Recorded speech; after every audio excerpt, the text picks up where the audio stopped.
Hello. ரொம்ப பேசி எனக்கு ரொம்ப தனி தவிக்குது.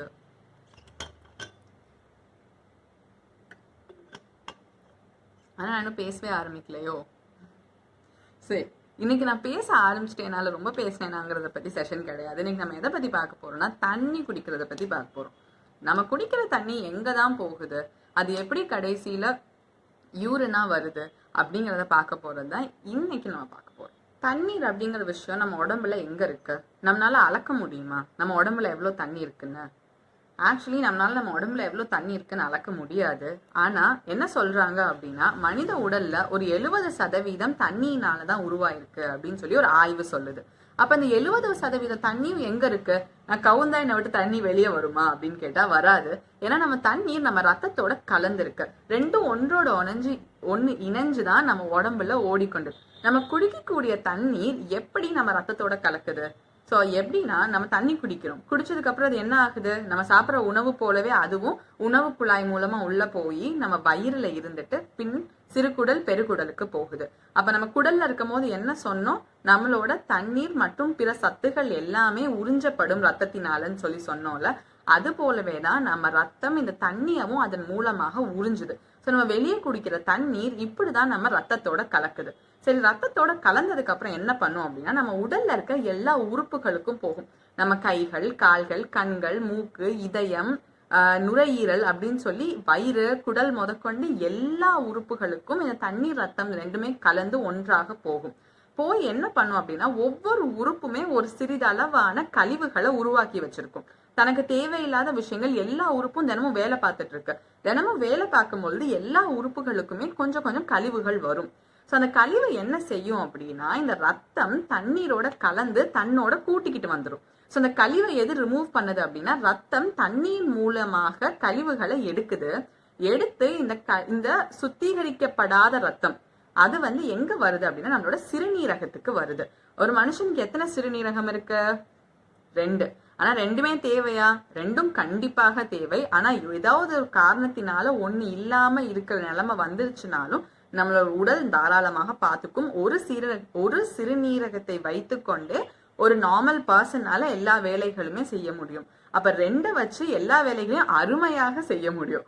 சோ இப்ப என்ன பண்ணுதுன்னா, இந்த ரத்தம் இந்த தண்ணீரும் கழிவுகள் எல்லாத்தையும் எடுத்துட்டு இந்த சிறுநீரகத்துக்கு கொண்டு சேர்க்குது.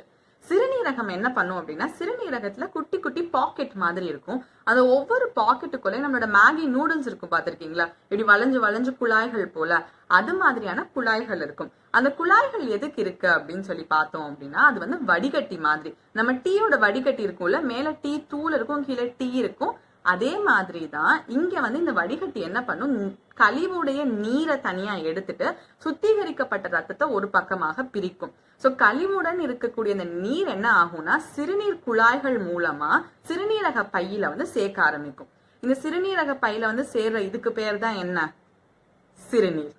சோ இந்த சிறுநீர் 2ல இருந்து 5 மணி நேரத்துக்குள்ள கிட்டத்தட்ட 1/2 லிட்டர் சிறுநீர் நம்ம உடல் சேர்க்குதுன்னு சொல்றாங்க. இது ஒரு தடவை தான் நடக்குமா அப்படின்னு கேட்டா கிடையாது. நம்ம உடம்புல முழுமையாக இருக்கக்கூடிய 6 லிட்டர் ரத்தமுமே 30 தடவை நம்மளோட சிறுநீரகம் வழியாக போயிட்டு வரும். அவ்வளவு தடவை கிட்டத்தட்ட ஒரு நிமிஷத்துக்கே எத்தனையோ மில்லி லிட்டர் ஆஃப் ரத்தத்தை நம்மளோட சிறுநீரகம் சுத்திகரிச்சுக்கிட்டே தான் இருக்கு. எப்ப சிறுநீரகம் நம்ம ரத்தத்தை சுத்திகரிக்கலையோ அப்பதான் நம்மளோட உறுப்புகள் ஒழுங்கா வேலை பார்க்காம போறதுக்கான வாய்ப்புகள் ரொம்பவே அதிகமா இருக்கு. சோ இப்ப நமக்கு தெரிஞ்சிருச்சு, நம்ம குடுக்கிற தண்ணியின் மூலமா தான் நம்ம உடம்புல இருக்கக்கூடிய மத்த உறுப்புகளோட கழிவுகளை நம்மளால வெளியேற்ற முடியும் அப்படின்னு சொல்லிட்டு. அப்போ ஒரு மனுஷன் ஒரு நாளைக்கு எவ்வளவு லிட்டர் தண்ணி தான் குடிக்கணும்? 1.25 லிட்டர்ல இருந்து 2 லிட்டர் தண்ணி குடிச்சாலே ஓரளவுக்கு தாராளமாக நம்ம உடம்புக்கு பத்தும். அதை மீறி உங்களால 2 லிட்டர் குடிக்க முடியுதா? ரொம்பவே நல்லது, நம்ம தாராளமாக குடிக்கலாம். இது முக்கியமா எதை சார்ந்திருக்கும்னா, நம்ம என்ன மாதிரி வேலை பார்க்கிறோங்கிறத சார்ந்திருக்கும். இப்ப நான் வயல்ல பயங்கரமா வேலை பார்க்கறேன் அப்படின்னா எனக்கு அதிகமான தண்ணி தேவைப்படும்.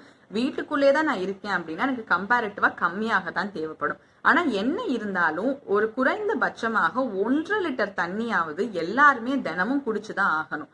சரி, அப்ப நான் காலையில எந்திரிக்கிறேன், பேசாம எந்திரிச்ச உடனே 3/4 லிட்டர் தண்ணியும் ராத்திரி ஒரு 3/4 லிட்டர் தண்ணியும் குடிக்கலாமா அப்படின்னு கேட்டா, அப்படி குடிச்சா நம்ம உடம்புக்கு அது சுத்தமா போய் சேரவே சேராது. ஒரு நேரத்துல நீங்க 2 டம்ளர் தண்ணி அளவுக்கு நீங்க குடிக்கலாம். ஆனா ஒரே நேரத்துல உங்க சிறுநீரகத்துக்கு கிட்டத்தட்ட நீங்க வந்து ஒரு 700-750 ml தண்ணி கொடுத்தீங்கன்னா அதனால வேலை பார்க்க முடியாது. உங்க சிறுநீரகம் ரொம்பவே கஷ்டப்படும். அண்ட் உங்களோட கழிவுகள் ஒழுங்கா வெளியேறாது.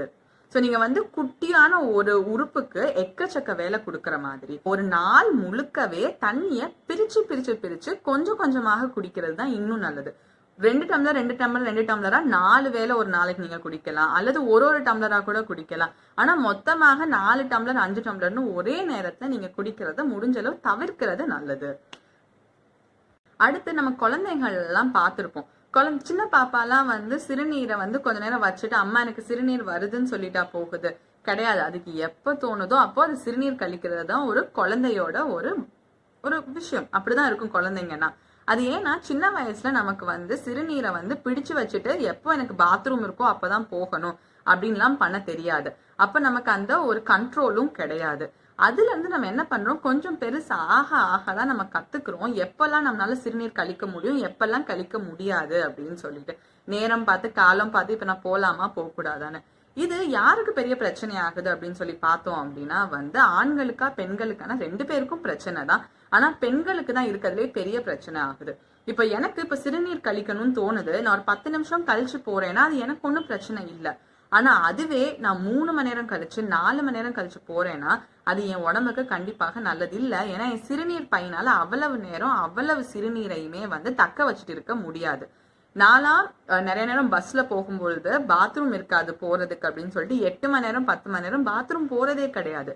எவ்வளவு அவசரமாக சிறுநீர் வந்தாலுமே நான் அதை வந்து புடிச்சுட்டே தான் இருப்பேன். இப்ப இதனால எனக்கு என்ன ஆகும் அப்படின்னா, எனக்கு இந்த வயசுல எதுவுமே ஆகாது. எனக்கு என்ன 20-22 வயசு தான் ஆகுது, எனக்கு எதுவுமே ஆகாது.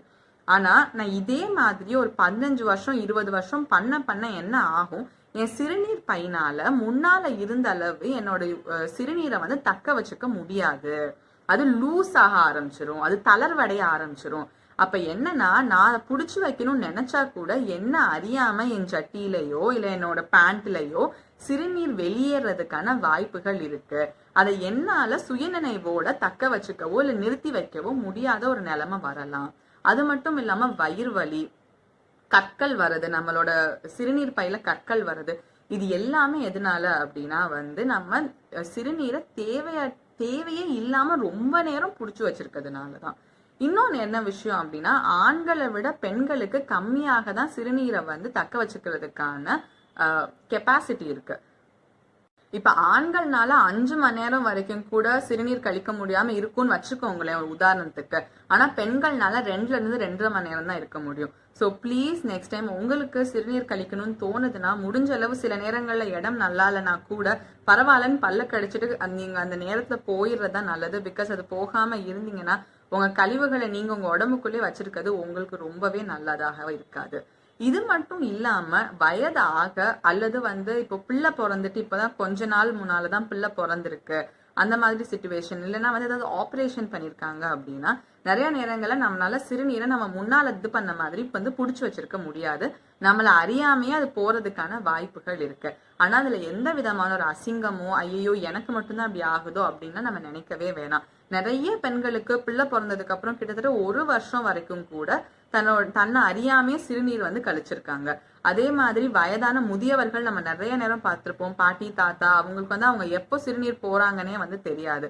இது ஒரு பிரச்சனையா அப்படின்னு கேட்டோம்னா வந்து கண்டிப்பா பிரச்சனைன்னு சொல்ல முடியாது. நம்ம உடம்பு பழைய நிலைமைக்கு வர்றதுக்காக அது எடுத்துக்கக்கூடிய நேரம் தான் அது. இதுல எந்த விதமான ஒரு அசிங்கமோ ஐயோ எனக்கு தான் இப்படி நடக்குது என்னாலதான் இப்படி ஆகுது அப்படின்னு சொல்லி நம்ம நினைக்க வேண்டிய அவசியமே கிடையாது. அடுத்து நம்ம முக்கியமா பார்க்க போறது என்ன அப்படின்னா கலர். எந்த நேரத்துல நம்மளோட சிறுநீர் இருக்கு அப்படின்னு சொல்லிட்டு நமக்கே நிறைய நேரம் தெரியும். சில நேரம் நம்ம வந்து ரொம்ப நேரம் தண்ணியே குடிச்சிருக்க மாட்டோம், அதுக்கப்புறம் சிறுநீர் கழிக்கும் போது நமக்கு கொஞ்சம் எரியும், கொஞ்சம் கஷ்டமா இருக்கும். அந்நேரம் நீங்க பாத்தீங்கன்னா சிறுநீர் என்ன கலர்ல இருக்கும், மஞ்சள் கலர், டார்க் மஞ்சள் கலர்ல இருக்கும். அப்படி டார்க் மஞ்சள் கலர்ல இருந்ததுன்னா நம்ம உடம்புல இருக்க தண்ணி பத்தலன்னு சொல்லி அர்த்தம், இன்னும் கொஞ்சம் தண்ணி குடிக்கணும்னு அர்த்தம். இதுவே நம்ம அதிகமா தண்ணி குடிச்சோம்னா நம்ம சிறுநீர் வெள்ளையா தண்ணி மாதிரியே வரும். அப்படி இருந்தாலும் அது நல்லது இல்ல, நம்ம ரொம்ப அதிகமா தண்ணி குடிச்சிட்டோம்னு அர்த்தம். ரெண்டுக்கும் நடுவுல ஒரு இளம் மஞ்சள் நிறத்துல நம்மளோட சிறுநீர் இருந்தா நம்ம சரியான அளவு இருக்கு அப்படின்னு சொல்லிட்டு வந்து அர்த்தம். அது மட்டும் இல்லாம நம்ம சிறுநீரோட ரத்தம் கலந்து வந்ததுன்னா போய் கண்டிப்பா டாக்டரை பார்க்கணும், ஏதோ ஒண்ணு சரியில்லை. அதே போல சிறுநீர் கழிக்கும் பொழுது ரொம்ப துர்நாற்றம் வருது அப்படின்னு இருந்தாலுமே கூட அப்பயும் நம்மளோட தண்ணியோட அளவு பத்தலன்னு தான் அர்த்தம். ஒழுங்காக தண்ணி குடிக்கணும், சாப்பாட்டுலயும் கொஞ்சம் மாற்றங்கள் ஏற்படுத்தணும் அப்படின்னு சொல்லும். ஸோ நம்ம சிறுநீர் எப்படி என்ன நிறத்துல வருதுங்கிறத பாக்குறதுமே வந்து நம்ம உடம்பு எவ்வளவு நல்லா இருக்குங்கிறத தெரிஞ்சுக்கிறதுக்கான ஒரு பெரிய பெரிய வாய்ப்பு. இதை தவிர சிறுநீரகம் அண்ட் சிறுநீர் பை இதை சார்ந்து வேற என்ன பிரச்சனைகள் நம்ம உடம்புக்கு வரலாம் அப்படின்னு சொல்லி பாத்தீங்கன்னா, முதல்ல தண்ணியின் பற்றாக்குறைனால நம்மளால எந்த ஒரு வேலையுமே பண்ண முடியாது. நீங்க எவ்வளவு அருமையாக வேலை செய்யணும்னு நினைச்சா கூட நிறைய நேரங்கள்ல தண்ணி நீங்க குடிக்கிறது குறைவாக இருந்தா உங்களால வேலை பார்க்க முடியாது. இதை தவிர நம்மளோட சிறுநீரகங்கள்ல கட்டிகள் வர வாய்ப்பு இருக்கு. இந்த கட்டிகள்லாம் என்ன எதனால வருது அப்படின்னு சொல்லி கேட்டோம்னா, நம்ம கழிவுகள்ல இருக்கக்கூடிய உப்புகள் எல்லாமே போதுமான அளவு தண்ணி இல்லாததுனால வெளியேற்றப்பட முடியாம இந்த உப்பெல்லாம் ஒன்னா சேர்ந்து குட்டி குட்டி கட்டிகளாகி நம்மளோட சிறுநீரகத்துல அப்படியே வந்து வைரம் மாதிரி பதிய ஆரம்பிச்சிடும். நீங்க எக்ஸ்ரே எடுத்து பாத்தீங்கன்னா உங்க சிறுநீரகத்துல வைரங்கள் இருக்க மாதிரி இருக்கும். பட் ஆக்சுவலி அது உப்பு கட்டிகளாக இருக்கும். இந்த உப்பு கட்டி என்ன பண்ண போகுது எனக்கு அப்படின்னா, பயங்கரமான வலியை உண்டாக்கும். அதை வந்து சிறுநீர் வழியா வெளியேற்றவும் முடியாது. அண்ட் அந்த வலி உயிர் போற அளவுக்கு இருக்கும். அதுக்கப்புறம் நம்ம தண்ணி குடிச்சு மாத்திரைகள் சாப்பிட்டு அதை வெளியேற்றினால்தான் உண்டு. அது ரொம்ப ரொம்ப ரொம்ப கஷ்டமான விஷயம். ஆனா உயிரை பாதிக்கிற அளவுக்கு எதுவுமே இருக்குமான்னு கேட்டா அப்படி இருக்காது. ஆனா தினம் தினம் ரொம்ப சித்திரவதையாக இருக்கும். அதுதான் கட்டிகள் இருக்கக்கூடிய பெரிய பிரச்சனை. அதுக்கப்புறம் தொற்று வரலாம். ஸோ தொற்று வந்து நம்ம சின்ன பிள்ளைங்க சொல்ல உச்சா போற இடம், அதே மாதிரி நம்ம சிறுநீர் கழிக்கிற இடத்துல அரிப்பு இருந்தாலோ அல்லது சின்ன சின்ன கொப்பளங்கள் மாதிரி வந்தாலோ இல்ல நம்ம சிறுநீர்ல வந்து ரத்தம் இருந்தாலோ நமக்கு ஏதாவது ஒரு தொற்று இருக்கிறதுக்கான வாய்ப்புகள் அதிகமா இருக்கு. போய் டாக்டரை பார்க்கறது ரொம்பவே நல்லது. அது மட்டும் இல்லாமல் நம்ம ஒவ்வொரு தடவையும் சிறுநீர் கழிச்சிட்டு வரும்பொழுது நம்ம சிறுநீர் கழிக்கிற இடத்த கழுவுறதும் ரொம்ப நல்லது.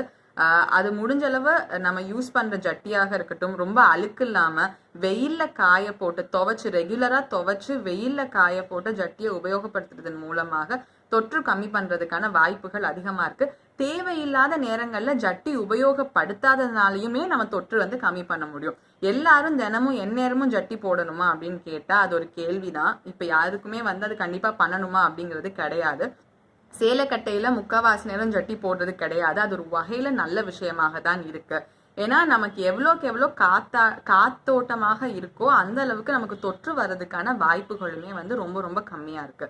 இதை தவிர வேற என்ன பெரிய பிரச்சனை வர வாய்ப்பு இருக்கு அப்படின்னா, நம்ம சிறுநீரகம் வந்து வேலை பார்க்காம போறதுதான். ஸோ அது எப்போ நடக்கும் அப்படின்னா, நம்ம போதுமான அளவு தண்ணியே இல்லாம நம்ம வண்டியில பெட்ரோலே இல்லாம நம்ம ஓட்டிக்கிட்டே எவ்வளவு நாள் இருக்க முடியும்? அதுக்கப்புறம் ஒரு நாளைக்கு மேல நம்ம வண்டியை ஓட்டவே முடியாதுல. அதே மாதிரி சரியான தண்ணி இல்லாம போதுமான அளவு உடற்பயிற்சி இல்லாம, உடற்பயிற்சினா வெறும்னு எக்ஸசைஸ் மட்டும் கிடையாது, ஏதாவது ஒரு வேலை உட்கார்ந்தே இல்லாம கொஞ்சம் வேர்க்கிற மாதிரி வேலை, உடற்பயிற்சி இல்லாம நம்ம தண்ணியும் குடிக்காம ஒரே மாதிரி வாழ்ந்துட்டு இருந்தோம்னா அப்ப சீக்கிரமாகவே நம்ம சிறுநீர் தன்னோட சக்தியை இழக்கிறதுக்கான வாய்ப்பு இருக்கு. அண்ட் அந்த மாதிரி இழக்கும் பொழுது நம்ம உடம்புல நம்ம என்ன பண்ணணும் அப்படின்னா, வெளியே மிஷின் மூலமாக வச்சு நம்மளோட ரத்தத்தை சுத்திகரிக்கணும். அது ரொம்ப ரொம்ப நீளமான உடலை உருக்கக்கூடிய ஒரு விஷயம். அந்த மாதிரி நேரங்கள்ல தான் ரொம்ப மோசமா போச்சுன்னா ஒரு சிறுநீரகத்தை நம்ம எடுத்துட்டு புது சிறுநீரகம் இன்னொருத்தவங்க உடம்புல இருந்து எடுத்து நம்ம வைக்கக்கூடிய நிலைமை வரலாம். அல்லது ஒரே ஒரு சிறுநீரகத்தை வச்சு நம்ம உடலை வந்து கண்டினியூ பண்றதுக்கான வாய்ப்புகளும் வரலாம். இது ரொம்ப ரொம்ப மோசமான ஒரு நிலைமையாக தான் இருக்கும். ஏன்னா நம்ம உடம்பு சிறுநீரகம் இல்லாம ஒண்ணுமே பண்ண முடியாது. எந்த உறுப்புக்குமே வந்து தேவையான கழிவுகளை எடுத்துட்டு போறதுக்கு ஒன்று இல்லாம போயிடும் அப்படிங்கிற ஒரு விஷயம் எவ்வளவு முக்கியமான விஷயம் உங்களுக்கு புரிஞ்சிருக்கும்னு நினைக்கிறேன். நீங்களும் இனிமே போயிட்டு தேவையான அளவு தண்ணீரை கண்டிப்பா குடிங்க. நல்ல உடற்பயிற்சி பண்ணுங்க. உங்களை நீங்களே நல்லா பாத்துக்கோங்க. பாய் பாய்.